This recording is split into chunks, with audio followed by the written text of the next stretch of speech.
Author Greg McKeown की wife pregnant थी और उनकी 2 दिन के बाद डिलीवरी होने वाली थी। वो भी खुश हो ही रहे थे कि उनके बॉस से उनको मेल आती है। फ्राइडे को 1 से 2 बजे सही टाइम नहीं होगा बच्चा पैदा करने के लिए।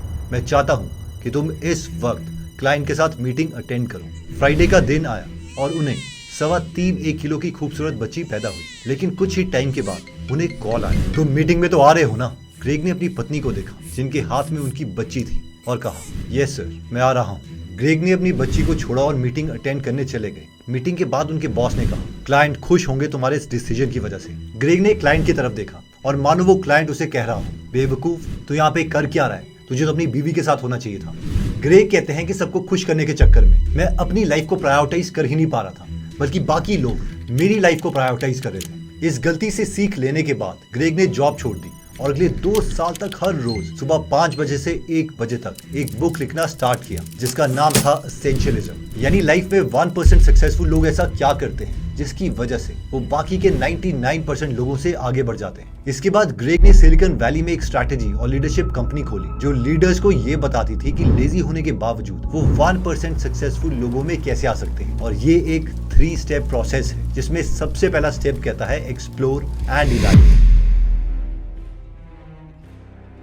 दिसंबर 29, 1972 के दिन eastern airlines flight number 401 crash होती है जिसमें 100 लोग मारे जाते हैं। अमेरिका को सबसे बड़ा झटका लगता है। बहुत से लोग इसके लिए बुलाए जाते हैं और उनसे कहा जाता है कि छानबीन करो एग्जैक्टली इस फ्लाइट में कमी क्या रह गई थी। सारी छानबीन करने के बाद पता चलता है कि ये फ्लाइट बिल्कुल परफेक्ट थी। लेकिन फिर बिगड़ा क्या था? एक्चुअली हुआ यह था कि उस फ्लाइट में एक लैंडिंग गियर था जिसकी लाइट जल नहीं रही थी। ये लैंडिंग गियर बेसिकली ये बताता है कि फ्लाइट धीरे धीरे नीचे जा रही है या नहीं। क्योंकि लाइट नहीं जल रही थी इसलिए पायलट को लग रहा था कि जो प्लेन है वो नीचे नहीं जा रहा था। उसका पूरा का पूरा फोकस सिर्फ उस लाइट के ऊपर था, जबकि उस लाइट के जस्ट पीछे एक बड़ी सी स्क्रीन लिखी थी जिसमें नंबर कम हो रहे थे, यानी प्लेन एक्चुअल में नीचे जा रहा था। जब तक उस पायलट का ध्यान उस स्क्रीन पर पड़ा तब तक बहुत देर हो चुकी थी और 100 लोग मारे गए। इन शॉर्ट इस स्टोरी से हमारी लर्निंग ये है कि बिगर पिक्चर पर फोकस करो। इस पर्टिकुलर प्लेन के केस में जो बिगर पिक्चर है वो प्लेन की हाइट थी, ना कि वो एलईडी। इसलिए हमें ये सोचना है कि जिस भी चीज पर हम फोकस कर रहे हैं ऐसा तो नहीं कि जो मेन चीज है हम वही भूल गए हों। अगर गोल वेट लूज करने का है तो ऐसा नहीं है कि घर में ही ट्रेडमिल होनी चाहिए। वो नॉर्मल वॉक से, अच्छे डाइट से भी हम अपना वेट लूज कर सकते हैं। इस कॉन्सेप्ट को एक बहुत ही इंटरेस्टिंग स्टोरी से समझिए। एक बार एक कार कंपनी एक नई कार बनाती है। जब उस कार को फैक्ट्री से बाहर ला रहे होते हैं तो कार की हाइट इतनी होती है कि वो उससे बाहर नहीं निकल पाती। बहुत से लोग सजेस्ट करते हैं कि कार की छत तोड़ दो, कोई कहता है कि दीवार तोड़ दो, लेकिन कोई भी सोल्यूशन काम नहीं कर रहा हो। तभी वहां पर एक सिक्योरिटी गार्ड आता है। वो कहता है रुको, इसका जो टायर है उससे हवा निकालो। और जैसे ही वो हवा निकालते हैं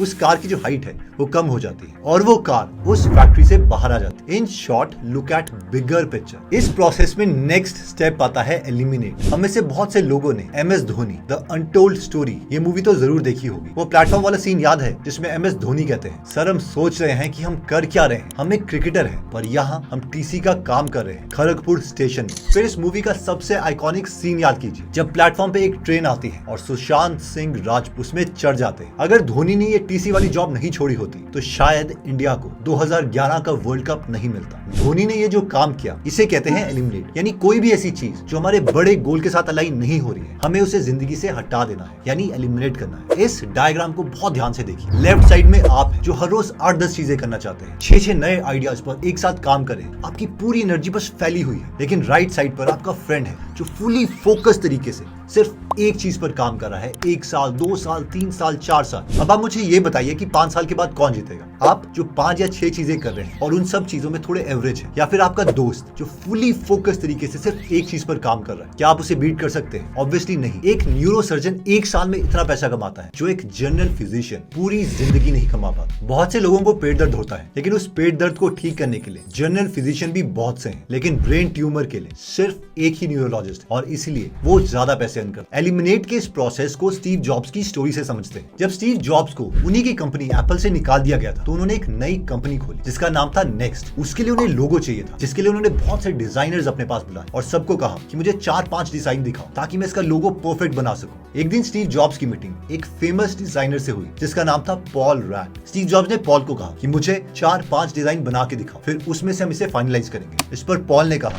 And he said, no, if you want options, go talk to other people. But I'll solve your problem for you the best way I know how, and you use it or not, that's up to you. You're the client, but you pay me.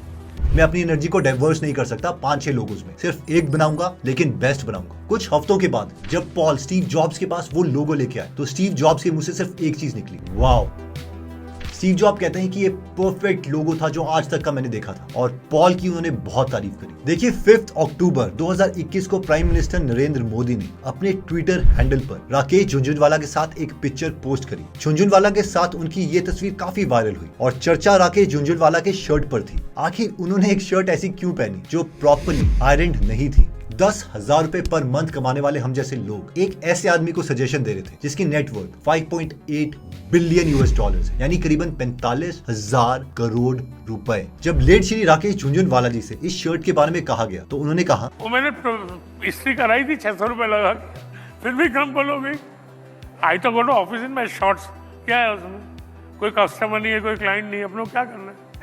In short वो अपने ideas को लेके बहुत focus थे और हर चीज को, हर distraction को अपनी लाइफ से एलिमिनेट कर रहे थे। इस प्रोसेस में थर्ड स्टेप आता है एग्जीक्यूट।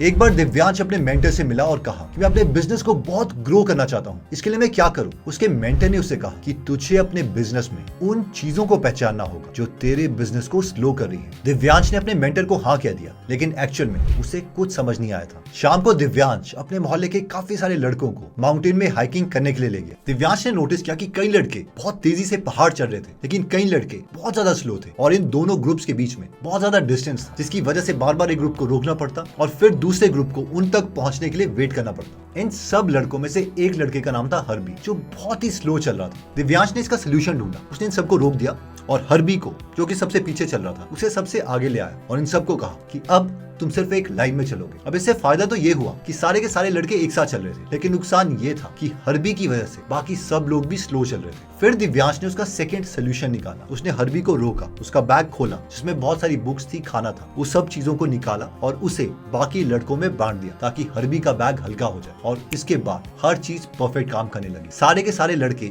एक साथ तेज स्पीड पर चल रहे थे और इस वक्त दिव्यांश को अपने मेंटर का मैसेज समझ आया कि उस चीज को आइडेंटिफाई करो जो आपको आपकी लाइफ में स्लो डाउन कर रही है और पहले उसका सोल्यूशन निकालो। तो लेसन ये है कि हमारी लाइफ का हर्बी कौन है जो हमें स्लो डाउन कर रहा है। हो सकता है वो हमारे फ्रेंड्स हो, हमारी बुरी आदतें हो जैसे कि इंस्टाग्राम को यूज करना और बार बार रील्स देखते रहना। हमें इस हर्बी को, यानी इन डिस्ट्रैक्शंस को अपनी लाइफ से हटाना होगा। अब हमें से मैक्सिमम लोग यही सोच रहे होंगे कि हमें भी पता है डिस्ट्रैक्शंस को हटाना है, बट एग्जैक्टली इसे हटाएं कैसे? तो इसके लिए हम रे जिन का रूटीन फॉलो कर सकते हैं। रे जिन माइक्रोवेल नाम की एक कंपनी के फाउंडर है जो कि सिलिकॉन वैली में चिप्स का काम करती है। ये एक सेमीकंडक्टर का बिजनेस करती है। ये एक बहुत अजीब सी बात है क्योंकि सेमीकंडक्टर का बिजनेस मैक्सिमम हम उन लोगों से एक्सपेक्ट करते हैं जो 20 साल के हो, यंग हो और ड्रॉप आउट्स हो। और जो रे जिन है उनकी एज आज 75 ईयर्स। 1978 में रे ने ये बिजनेस उधार लेके स्टार्ट किया था और तब से लेके आज तक हर साल ये प्रॉफिटेबल रहा है। जब रे से पूछा गया कि इतनी एज होने के बावजूद वो यंग लड़कों के साथ कैसे कम्पीट कर रहे हैं, तो इस पर उन्होंने जवाब दिया, मेरा रूटीन। मैं सुबह 5:30 बजे उठता हूँ, सैटरडे और संडे मिलाकर 1 घंटा एक्सरसाइज करता हूँ, 7:30 बजे ब्रेकफास्ट और 8:15 बजे ऑफिस पहुंच जाता हूँ। फिर शाम को 6:30 बजे घर वालों के साथ डिनर करता हूँ और 10 बजे सो जाता हूँ। ऑफिस में मेरा सिर्फ एक ही रूल होता है कि डू द हार्डेस्ट थिंग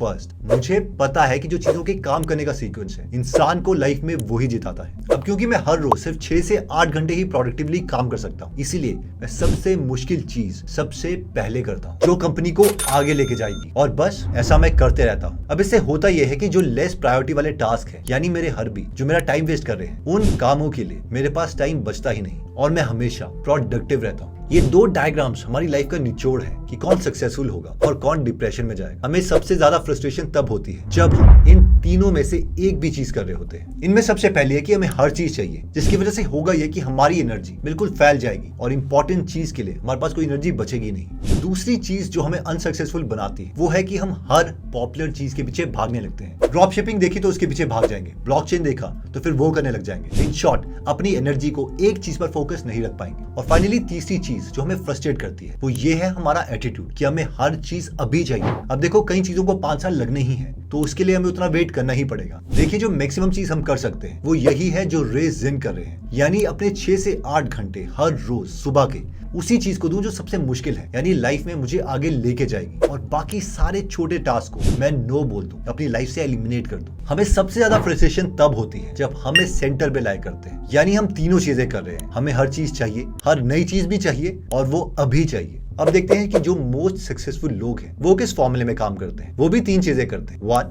वो सिर्फ हाईएस्ट प्रायोरिटी टास्क पर काम करेंगे जो एक्चुअल में उन्हें आगे लेके जाएगा। 2, उस काम को करने का उनका राइट रीजन है, यानी उन्हें पता है कि उनकी लाइफ में ये काम इंपॉर्टेंट क्यों है। और 3, उन्हें पता है कि इस काम के लिए समय लगेगा, इसलिए मुझे बस इस चीज पर फोकस करना है कि अभी क्या इंपॉर्टेंट है और बाकी सब प्रोसेस पर छोड़ देना है। और हम अपनी ए गेम यानी टॉप 1% में तब आ पाएंगे जब हम ये तीनों चीजें कर रहे होंगे। यानी कि लाइफ में जो 2-3 चीजें मैटर करती हैं उस पर हर रोज काम करते रहेंगे, ये सोचे बिना कि एग्जैक्टली रिजल्ट्स कब मिलेंगे, क्योंकि ये हमारे कंट्रोल में है ही नहीं। ओके, तो एक बार मैं पूरी वीडियो को आपके लिए समराइज कर देता हूँ। हमें अपना बेस्ट देने के लिए इन 3 चीजों पर काम करना है। 1, एक्सप्लोर यानी बिग पिक्चर पर फोकस करो जो लाइफ में हमें आगे ले जाएगा। हमें उस पायलट की तरह गलती नहीं करनी है जो एलईडी पर फोकस कर रहा था, ना कि इस बात पर कि प्लेन की एक्चुअल हाइट उसे किसी और जगह से भी पता चल सकती है। 2, एक बार पता चल गया कि किस चीज पर फोकस करना है तो बाकी हर चीज को नो बोलना स्टार्ट कर दो। जैसे कि MS धोनी ने टीसी के काम को मना कर दिया और पॉल ने स्टीव जॉब्स को मना कर दिया। और फाइनली 3rd स्टेप है एग्जीक्यूट, यानी जब हमें पता चल गया है कि क्या करना है तो हर रोज सबसे पहले अपना हाईएस्ट प्रायोरिटी टास्क करो, बाकी सारी चीजें लोएस्ट प्रायोरिटी टास्क सबसे बाद में या फिर छोड़ ही दो। वैसे इस बुक एसेंशियलिज्म की detailed book summary Google app पर अवेलेबल है और इसके अलावा 200 से ज्यादा बुक समरी हिंदी में फ्री में अवेलेबल है। और यहाँ पर हर हफ्ते हम एक फ्री बुक समरी ऐड करते रहते हैं, तो अगर आप चाहें तो आप इस ऐप को डाउनलोड करके फ्री बुक समरी सुन सकते हैं। इसका लिंक मैं डिस्क्रिप्शन और फर्स्ट कमेंट में डाल दूंगा।